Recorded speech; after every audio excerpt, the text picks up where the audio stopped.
Le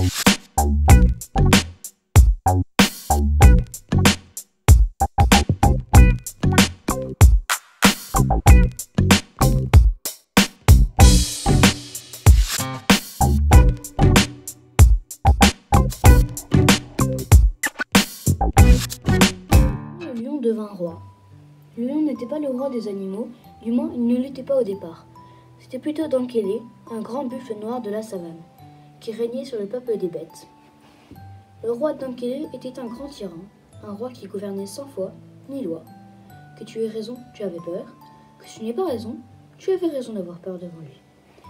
À cette époque, il y avait une seule rivière à laquelle tous les animaux venaient boire, mais personne n'avait le droit de boire avant Dankele.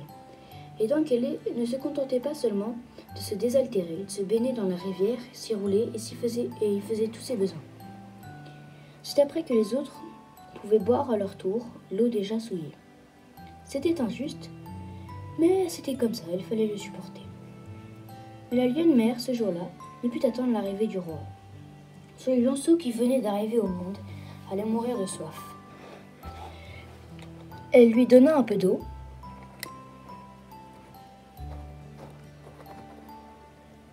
et en prit elle-même.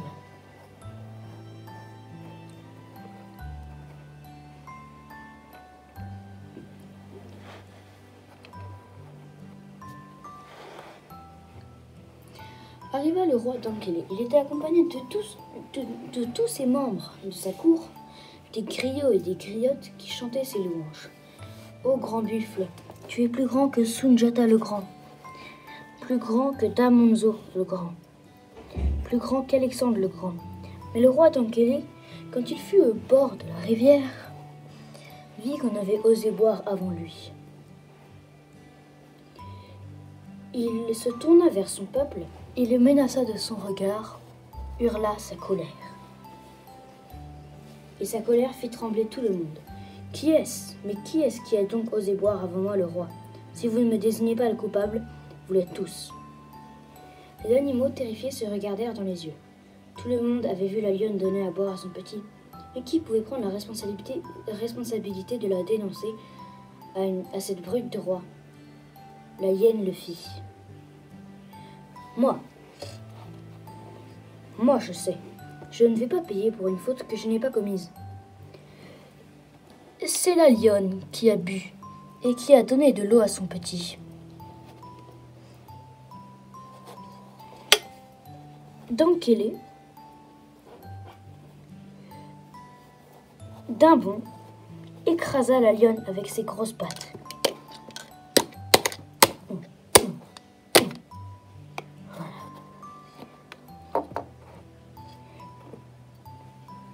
Mais le lionceau n'était pas mort. Il s'était sauvé à toutes pattes et était allé se cacher.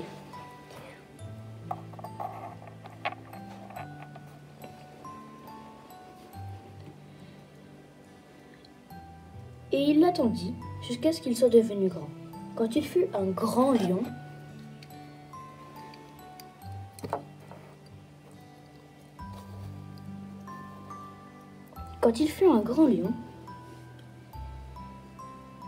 dont le rugissement retentissait à travers toute la savane, il sortit et dit au buffle. Buffle, où est parti ma mère? Le buffle, intimidé par la force que dégageait le lion, bafouilla. Ta mère, la lionne? Un conseiller lui souffla à l'oreille.